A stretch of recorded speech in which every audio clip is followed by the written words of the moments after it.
Welcome guys to the hardware set info channel. In front of me is OPPO A60 and in this video I'm going to show you how to change lock screen wallpaper on this device. Alright, so firstly to do this we have to open our settings. Now we have to click on the home screen and lock screen right here option. And right here we have to click lock screen magazine. Here we have to click agree and continue. And here we have carousel wallpapers.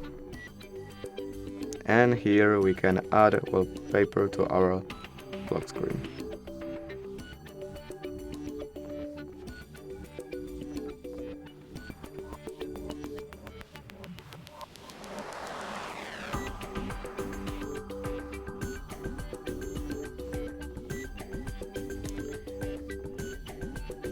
So here we have to click topics that we like.